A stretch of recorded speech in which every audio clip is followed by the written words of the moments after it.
everybody. This is Teresa Beam, and I'm going to be talking to you on reason together. Jesus said, "Come, let us reason together."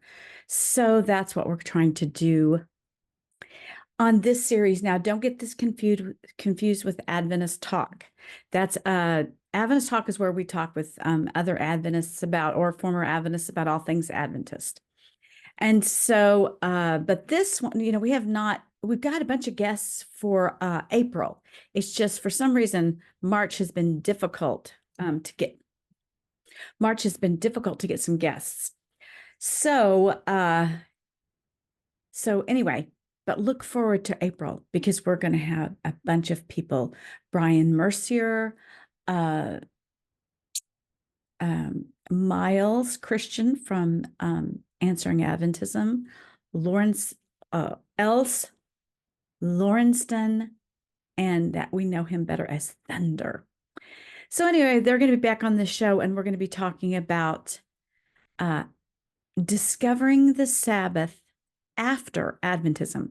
That should be an amazing show. So make sure you tune in for that later, and look at all the other stuff we have on our program. And if you would like to help us, because we've had some people say, "Oh, you guys, you look so you're pixelated." Okay, that's an inside joke for anybody who knows Mr. Deeds Goes to Town, the original one. And I'm trying to remember his name. Oh my word, all these names are so hard for me. So anyway, okay, so if you would like to support the show, right now we're not interested in having a Patreon account, maybe sometime, but just not right now. So if you would like to support our show, go to Amazon.com and type in Teresa Beam and buy some of our books. That would be the most helpful. If you've already bought them, buy them for friends, give them as Easter gifts. So anyway, okay.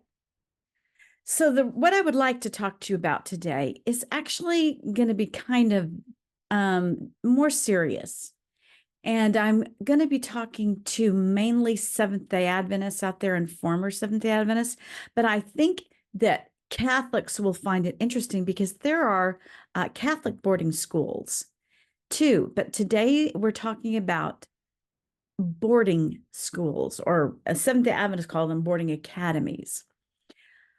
Well, the reason that this was of interest to me was because I ran into an old schoolmate who went to this boarding academy a couple days ago. And, these people aren't doing very well. And I don't think it's because they went to boarding academy. I mean, I don't know. That might have facilitated the problems that they already had. But I started thinking back over all the years. I have worried so much about kids that were sent off to boarding academy.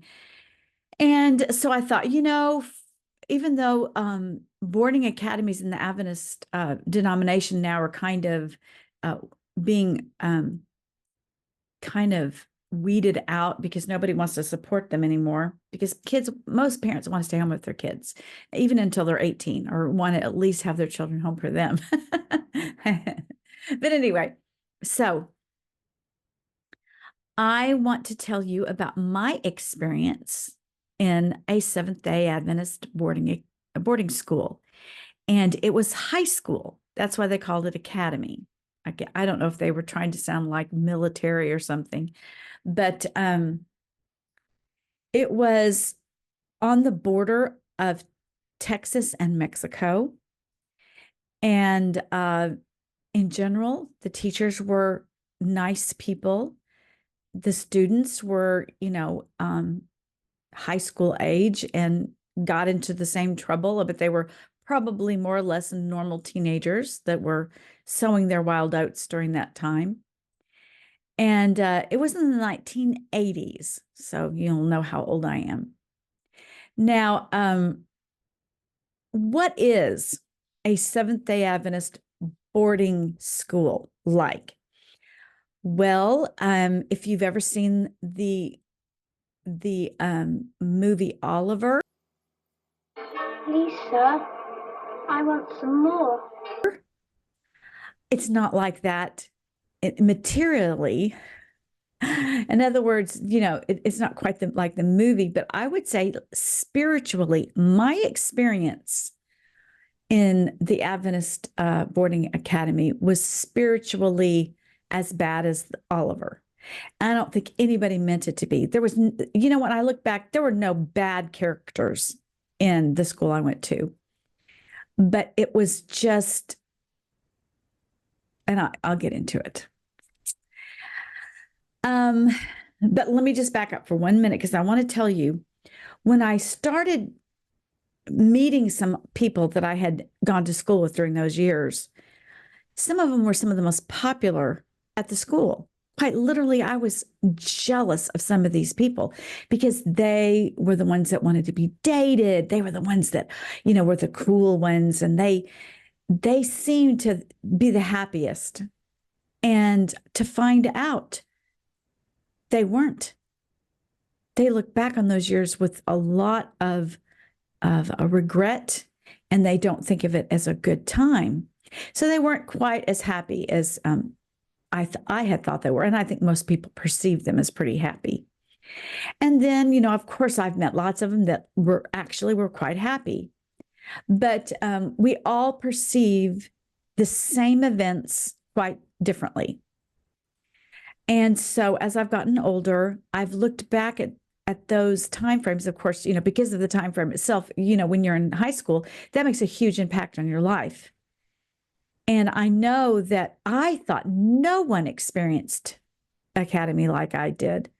I thought everybody else was having fun. Most of them, anyway, were having fun. And so I'm gonna talk about it today because I feel like it's important for those of you out there that did go to boarding academy or even a day academy. We can talk about, the Adventists have lots and lots of day academies, and it's going to have some of the same problems. So come on and we'll talk about it. Or if you want to write in the comments. The problem is a lot of people don't want to come out in public and say anything because they know they'll be in trouble. But anyway, so I think it's time. I think it's time we talk about it. It was not a good experience for me. Yes, I did have fun. One time I was explaining to somebody, how bad my experience was. And they said, oh, come on. We had fun when we were off at academy, and a lot of people were having fun. There's no doubt there was a lot of fun. But you know what? Fun is not the reason you're supposed to be going there. You don't go to high school for fun. You hope you have fun. But when everything is, when sin is excused, when sin is put, buried, no, people just looked away from sin. Yeah, sin can be very fun. Now, we had other kinds of fun besides sinful fun. But I mean, that's not the point of going to a Christian. That's not why parents send their kids to Christian academies. It's to help them learn and help them to grow in their character and in their spiritual walk. And this academy was very bad at that. I mean, I look back and assess it, and oh my word. Anyway. But I mean, okay, now I'm going to just talk about the first of all, the concept of a boarding academy during your high school years. What happened was our parents, our Seventh-Day Adventist parents, sent us off in some of our most formative years to a new place that we didn't know about. We didn't have friends there. We didn't know any of the staff. I mean, yeah, when they brought you down there, or you might have had a weekend you went down there and met the staff, but they didn't know you, and they certainly didn't love you. Now, they, of course, loved all the students. That's what they said. We love you all. And of course, they try to, but there's no way they can love you like your parents and know you and know what you need. And so all of these people are thrown together, the bad, the good, the insecure, the secure. I mean, we were a big bundle of different personalities and characters and backgrounds, ethnic groups, socioeconomic backgrounds. An Adventist boarding school is not prestigious at all. You have Seventh-day Adventists want to keep their children in Seventh-day Adventist schools. And there are a lot of Seventh-day Adventist elementary schools all over the United States, but there are very few boarding academies or academies. And so rather than send your children to a local high school, Seventh-day Adventist parents will send them off to a boarding academy. And that's where they think they're going to be safe. And they're going to be taught Seventh-day Adventist rules and Seventh-day Adventist. They're going to learn to be really good Seventh-day Adventists, and they'll meet Seventh-day Adventist potential mates. And so that's what the reason they send them there. And, it just doesn't matter your intention. It's not really healthy. I mean, when you think about it, it's not healthy to send children off at that age, that time, without parental supervision, people who know you. There was the dean of the girls' dorm. How many girls? I don't know, 30 girls in our girls' dorm, and one dean. Sorry. And they might have had an assistant dean, but she was a young girl. I'm talking, where is the maturity? Where is the wisdom? And there just was none. We were just kind of allowed to do what we wanted to do. But people send their kids there because it's an SDA, a Seventh-day Adventist tradition. And to tell my story, I need to start back just a little bit further and why it was such a bad idea to send me.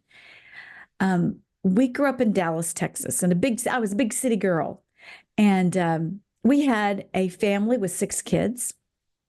And we were so happy and we had so much fun. We lived in a really nice house. And we lived in really nice neighborhoods. And went to church that was really a nice Seventh-day Adventist church. I've been to a lot of Seventh-day Adventist churches, and there's just nothing like the Dallas First Seventh-day Adventist Church.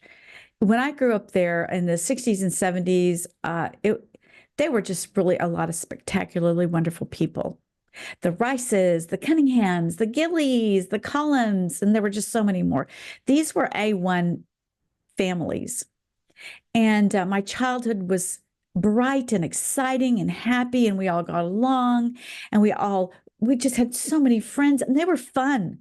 They did a lot of fun things at our Seventh-day Adventist school there, the Dallas Junior Academy. And on Central Expressway, it was really fun back then. The school was my home, and I had a home that was cozy and safe, and we just had maybe a little idyllic, pleasant family and happy.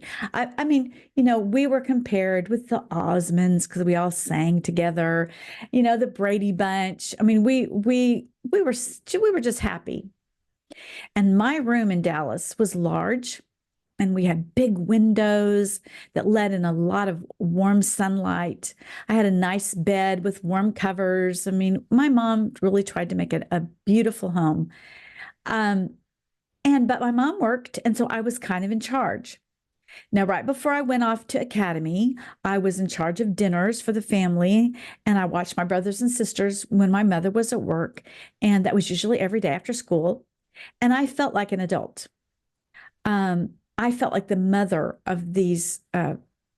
There were 4, 3 sisters and a brother that were younger, and I took care of them, and I felt like their mother. And I was so happy. I didn't mind the responsibility. I loved the responsibility. I thrived as the big sister and substitute mom. And I shared a room with my sister, and we all had, a lot of us had our own rooms. And my brother was nearby. I did have an older brother. I mean, I do have an older brother, but, and he was the man of the house while my dad. So anyway, and our grandparents lived in Dallas, and some of them lived within an hour of us. And our aunts and uncles were also in Dallas or a suburb of Dallas. And I, being the big sister, I thrived as being kind of in control of my environment, making my own food. We did, academy puts you back in the role of being under everyone else.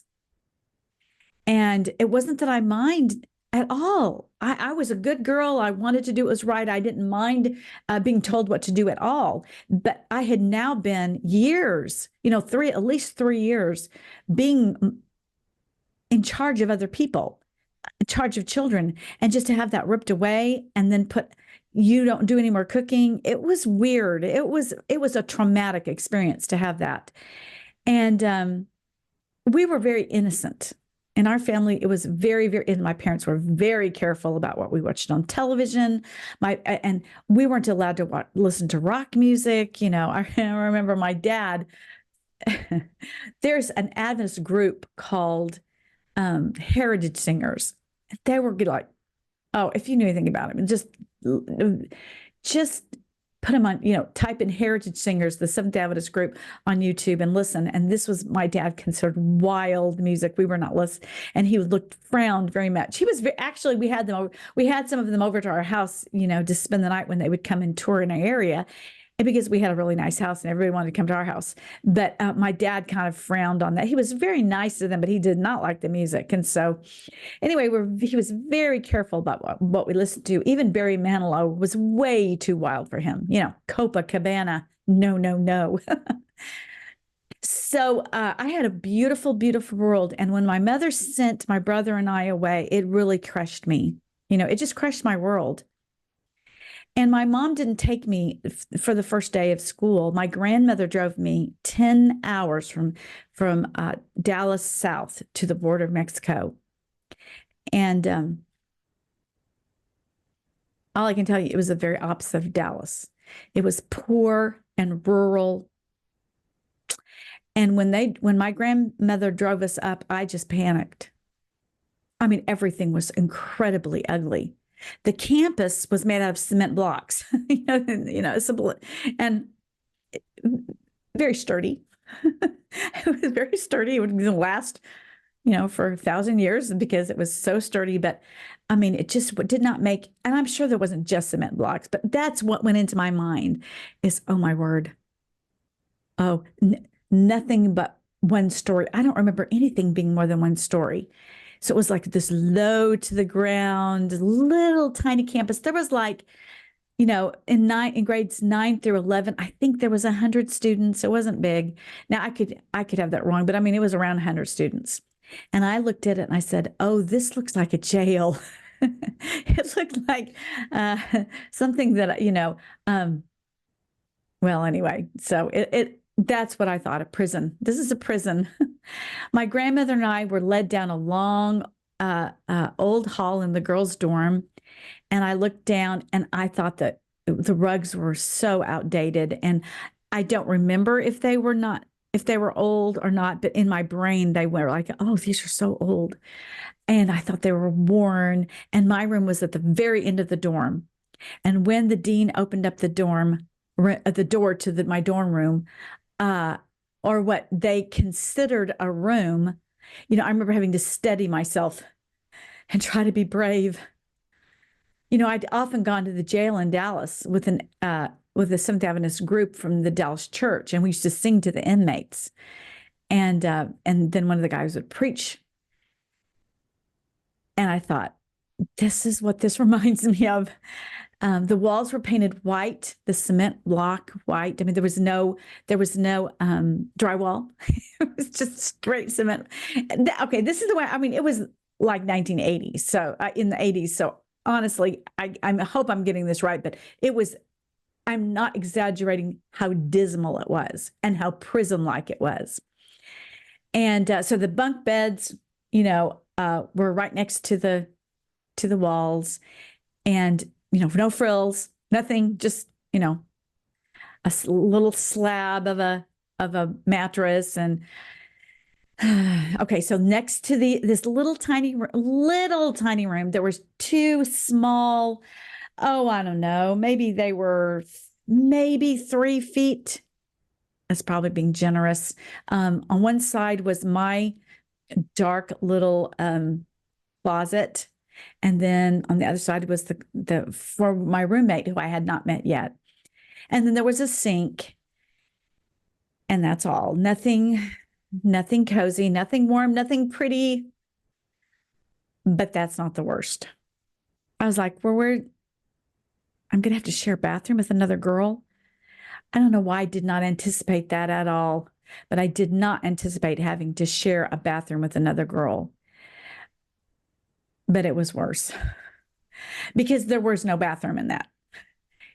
Down the hall was a room, a shower and bathroom where there were stalls for the girls.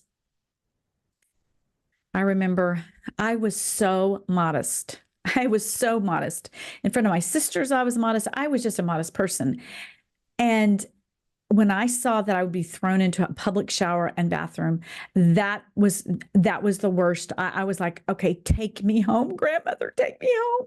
My grandmother was tough. She wasn't going to take anything like that, but she wasn't mean. But she was like, you can do this. You will be able to do this. This is good for you. Come on, you can do it. But I did not want to be there. I wanted to be home with my family. I didn't, and the whole idea that we were being broken up.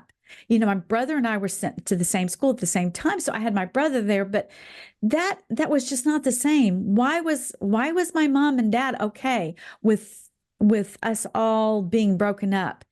And I even wondered, had I done something wrong? Okay, so the first night I laid in that bottom bunk because my roommate had not yet come. And I found out later she didn't speak English. She was a Mexican immigrant who had not, and she was actually very sweet. It's just we couldn't communicate.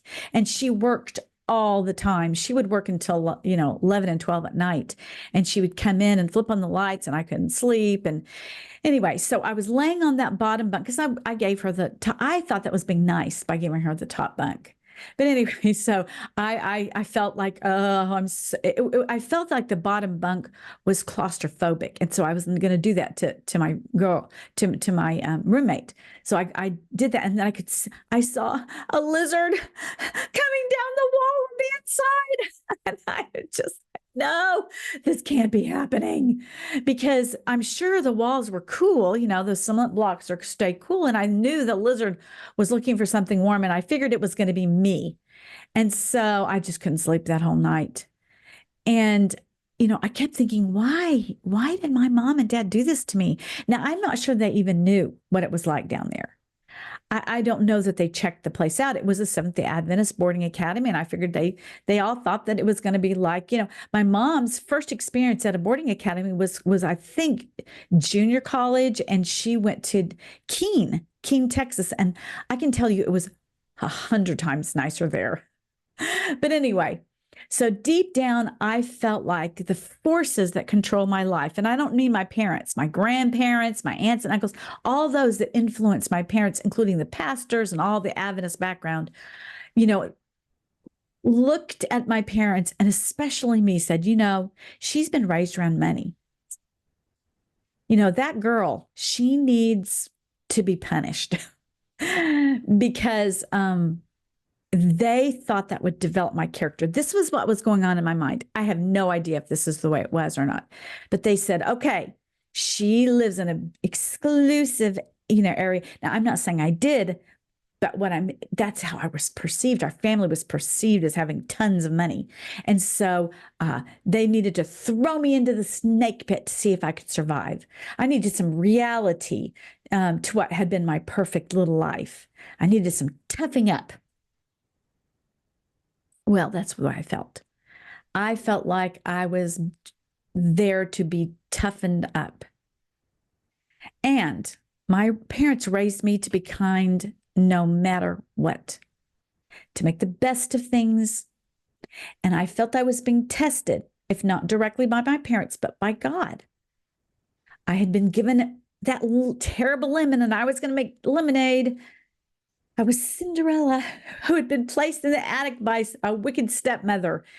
And Cinderella, I was going to be. I was going to be kind and courteous, but I would stay to myself because I was terrified. I was terrified, and I was lonely, and I hated every minute of it. Well, anyway. So a few hours into the situation, a couple of senior girls, and I was a junior, and a couple of senior girls, and I've always been fairly short, and these girls were taller than me by about 3 inches. A couple of the senior girls, I will never forget this because it was so intimidating. These senior girls started walking down the hall towards me. I guess their rooms were near mine. And I was coming out of my room down the hall, and they were coming towards me, and they were just walking. And I knew they were coming from, well, I'm not going to call it the ladies' room because these women were not ladies. And most of the girls down there, I'm not going to say were ladies. These were not very ladylike girls. They were not at all from genteel homes. So these girls were walking like thugs, and they were staring at the new girls, and they were completely naked. They had their towels, instead of having their towels around them like this, they took their towels and they hung around their necks. And they were giving us all this intimidating look. Now, I'm telling you, I don't know what was on those girls' mind, but this is how it came across to me. And it looked like they were saying, "We own this place. We're seniors. Don't mess with us." And I laugh at it now, but I was dying inside. And I thought in my mind, oh, this is only temporary. I'm going to go back. I'm going to go back and tell my mother this over break, because we had breaks about every few weeks. And she won't make me come back. My parents won't make me come back. This is only temporary. This is only temporary. And then I would escape. Okay. So I'm sure my parents did not know how bad this place was. Or what was even worse, I thought, my former life was over. My parents had thrown me to the wolves. I would never survive this. So I'm sure to these girls, the girls I met, not just those girls, every girl I met knew how uncomfortable I was. And I stayed to myself, and I was just frightened. I mean, I was going to be tough.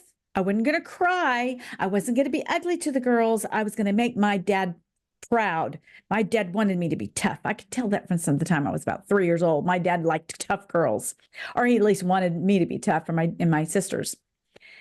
Okay, so and I don't remember exactly, but I know it was within the first 2 weeks of being there, there was a huge drug raid in the school. And it was a big deal because they took the faculty and the teachers took a bunch of the kids, and they placed them one by one in this room where it was cold and in the middle of the night, and they shone a light. Okay, this is the story I was told by the kids. They shone a light on them, and they were freezing to death, and they were like interrogating, "Where were you? Have you seen this substance? What is this substance?" Because it was a drug raid, and a bunch of them selling the drugs. They weren't just buying it, they were selling it to other kids. And 10% of the student body was found to have been involved in this illegal drugs ring and were kicked out. And I remember calling my parents on the phone, and see, the only phone on campus was right in front of the girls' dorm entranceway. So, I mean, it was like I was the farthest walk down to the phone, and it sat right there on the monitor. They had a girls' monitor, a desk monitor, and so a girl sat there, and that's where girls congregated. So you never got a chance to talk privately. I mean, that's an exaggeration. I'm sure there was times that that it was possible, but most of the time people were walking in and out of there because that was the entrance into. They had to go by the desk monitor to get to come into the dorm. So I remember I called my mom, and I was like, please come and get me. And I'm sure I didn't sound like that because I didn't want to be, I didn't want the girls to know how really shaken I was. I'd never seen drugs. This was just out of my element. So anyway, so soon my sister came, and I did not want her. I was like, she's now in this hell. She's now in the hellscape. And so I didn't want to shock her. I wanted to be there for her. I wanted to be the good big sister. But you know what? She didn't need me because she thrived. So when we talk about experiencing things differently, my sister somehow was able to be herself, be happy. She was accepted, and she became very popular. And what I found, it was, I couldn't even understand how she could get along so well, because what I saw was a dystopian rescue mission for girls that came from dysfunctional homes. But I mean, she saw the good in all of it, and she just seemed to be happily going along with all the girls. And now what did happen is a lot of the girls naturally understood I had a motherly instinct. I was I was very mature for my age, because I'd had so much responsibility, which I love. I'm not complaining. I would have never done anything different. I love my parents, so they gave me this responsibility. It really prepared me for being a mother and for working hard. I worked very hard and I liked it. It was fun for me to work hard. So that, you know, it wasn't that I was immature. It was that I was too mature for this. I was used to being in charge. And I didn't know these girls, but they thought I was very motherly. So what they would do is they would come in the evenings and they would knock on my door and they would just vomit up all the horrors about their life. Now, I started telling people about this and everybody said, they're just exaggerating. They just want attention because they were saying things like they had been sexually abused. The reason they were there is because they had been sexually abused by their fathers, by their pastors, and one of them's father was a pastor who she claimed sexually abused. It was creepy. These girls, some of them were very creepy, and I think that they anyway, we'll just leave that alone because I don't know. I just suspected that some of them were not attracted to boys. So anyway, but this was enough girls came and told me about being sexually abused by someone at home or being physically abused or spiritually abused that it began to really frighten me. I was like, what kind of homes did they come from that this was happening? So, and then other things that would happen, like one time I walked in, I had something to tell one of my friends and I knocked on the door. I don't even sure if I knocked on the door. I just walked into her dorm room because it was open to tell her something important because, I was kind of always wanting everybody to know stuff. And so a guy was throwing a blanket on himself and rushing for the window to get out the window because this was all again. They didn't have to climb up anything. All the girls had to do were open the windows and the boys could come right in. And the girls' dorm, the side, one of the sides looked off into a field with some, some South Texas greenery. And so they could get in pretty easily without being seen. And that became just laughed at because, that was part of supposedly the Adventist Academy experience that, they could get away with. That was the fun part. We got to get away. When my dad was young, they got away. He has stories about him getting away with bringing a television into the boys' dorm. Well, these girls had televisions, they had radios, of course, there was no phone. There were no cell phones at that time, but they brought all that. But they brought drugs. They brought beer and alcohol, which was verboten. Adventists aren't supposed to have anything with alcohol. And they would, all the no's they would do. And, I'd always been a girl to keep all the rules. And I saw what was supposed to be the nice girls having stashes of beer and alcohol. And I didn't see drugs in all of their dorm rooms, but they were always trying to get away with stuff. It was not a jolly place. It was dark and it was cold and it was evil. At least some parts of it were evil. And, when I told one of my teachers, they just said, keep a mouth shut and tell the girls to forgive their abusers. I told especially about the girls being abused. Anyway, the teachers and the staff were utterly oblivious, I think. And I look back and I'm giving them the benefit of the doubt. I think that they were, but I think that the adults of that time came from such a different American world. They were pre-1960s. They had lived through the 1960s, but I think that they lived in a different America. And since the 60s, with all the drugs and rock and roll and sex and stuff, and I just think I don't think they caught on what was going on. And if they did know, I think they weren't courageous enough to do anything. And they probably just, I heard this from parents constantly, Seventh-Day Adventist parents. Well, what can you do? That's the way of the world. What can you do? And so they did not step out and say, I'm going to make this place a safe place, because they thought, well, the world is so much worse. I mean, they really thought, Seventh-day Adventists thought that all the kids outside of Seventh-day Adventists were getting pregnant and having drugs. The fact is, the Adventists were probably worse. And they just did it under a dark cloud of oblivious, heads in the sand. I would come down to the front desk because they had one water fountain by the front desk. So I'd have to walk from the back all the way up to the front.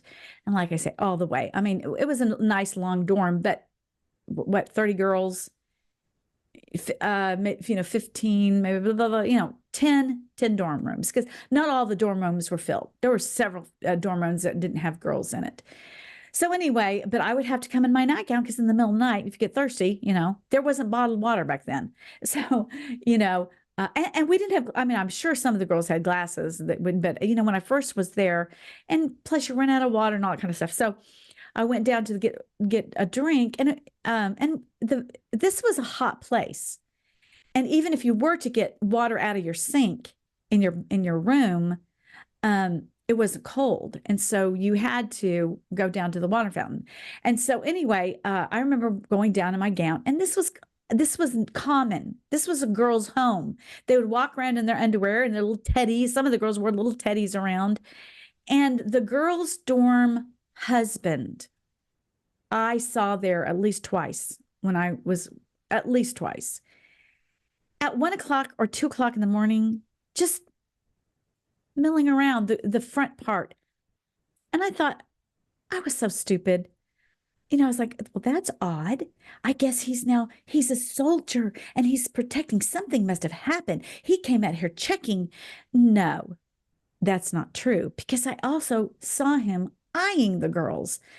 Well, anyway, again, you want to give people the benefit of the doubt, but we can't be naive anymore. It's evil to be naive, because then you allow evil. When you're so naive that you always give everyone absolute, they can't possibly be doing anything wrong, you open up the door for them to do very evil things. So, I loved all my teachers. I truly loved them, but some of them spoke very inappropriately to the girls. There were stories of teachers having affairs. There were those gossip, and we were told, oh, it's just gossip. It's just gossip. Later, we found out it was true. There was at least one teacher who was kicked out for having an affair with a student when we were there. And then one time when I was a junior, I was hit in the face by a senior male who was trying to kiss me, and I was resisting, and he just turned around. I mean, I think it was a slap. I can't remember. I don't remember. I just know that I was bruised and it hurt my jaw very badly. And I ran and I told immediately, I didn't wait. I ran and I told the teacher, and nothing was done. Nothing. I mean, these people were so worried about giving the school a bad reputation that they covered everything up. And I think the next one we're going to do is going to be about covering up. I think I'm going to do the next one on covering. If Arthur's, I hope my husband's going to come with me and do it. I don't know. He's working so much. He just hasn't been able to be with us lately. I'm so sorry. Okay. So I did get this very strong impression that the faculty there was there to protect God's little boarding academy rather than the students that were going there. And I did find a husband there. That's where I found Arthur. But I will tell you, one of the reasons we got together is we both love to sing. And so and he was very musically talented. He was a trumpet player. And so he was involved in a lot of stuff, and he was very impressive. He was very musically impressive. But one of the things that we bonded on was just our hatred of being away from our families, So, what do you do? What do you say about that? Because it took many twists and turns for the school, and it could have taken the right course, but they tended to take the bad course and let the bad kids get away with what they did. And they had good hearts. They thought, oh, we can make these bad kids better. But more or less, the bad kids were corrupting the good kids. Because what happens is, okay, when I say bad kids, I want to be careful. There were a lot of kids that came from dysfunctional families. And so they had a lot of, they got away with a lot. And what happens is when you're around that, we're put in a position. It was a jail in the fact you couldn't go home. You didn't have a phone. The one phone that was there, people could be around. You couldn't. It was a prison in many ways that you couldn't get out of. And so kids would adapt. That's what you had to do. And so you just learned to just go, oh my word, I can't handle this. I can't handle this. And so you just ignored it. And a lot of kids wanted to be part of the fun. And so you started to cuss, you started, just try marijuana, you just little things. And, okay. But this is the last thing I want to say about this is when a student or anyone, any child or any adult tells you that sexual abuse is happening, when they tell you that there are kids dabbling in the occult, when they say drugs are being used, and even legal ones, too much of a legal drug, like, how kids can use things to get high and it doesn't even have to be illegal, but when someone says you're not being taken care of and it's unsafe, and you tell them to focus on the positive, that is a really dangerous version of cognitive dissonance that needs to be stopped, because you do not want your Christian children to adapt to a dangerous and sinful and spiritually dangerous situation. Now, a lot of people will say, oh, that's why you left Adventism. No, my leaving Adventism had nothing to do with this, because the truth is, this happens amongst all people who sin, and Adventists aren't the only one. I have heard stories about Anglicans and Catholics who go off to boarding academy. That's where Oliver comes from. That's where the horror stories didn't start with Adventist academies, but it continued. Now, I'm not depressed or I'm not angry about what happened. I love and pray for everyone that went to that school, and I wish them all well. But I do think that I needed to tell this story because Adventist parents need to be aware of the fact that if you send your kid to an Adventist academy, it doesn't necessarily mean it's going to turn out well. I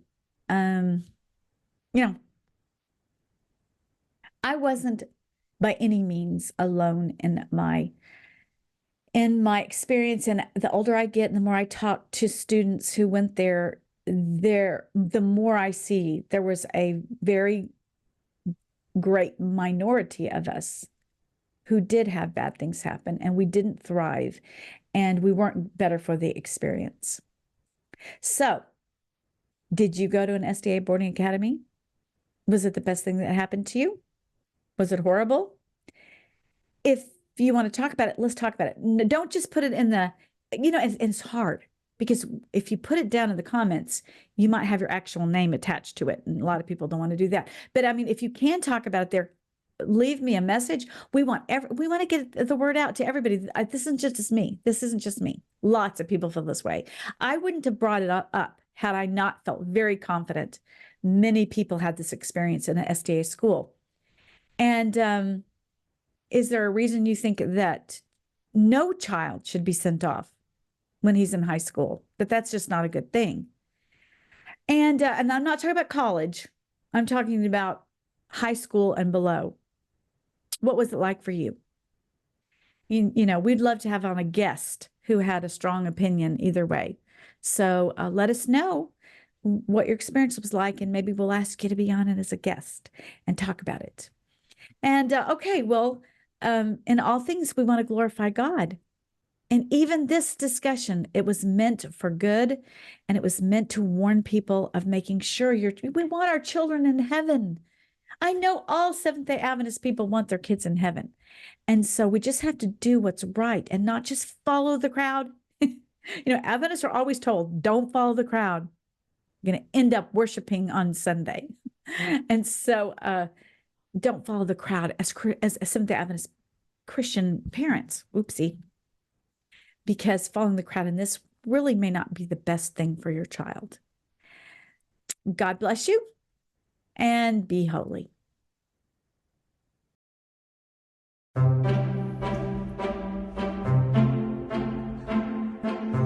Seventh-day Adventists are one of a handful of Protestant denominations that believe Christians should rest on the seventh day like ancient Israel and the Jews do today.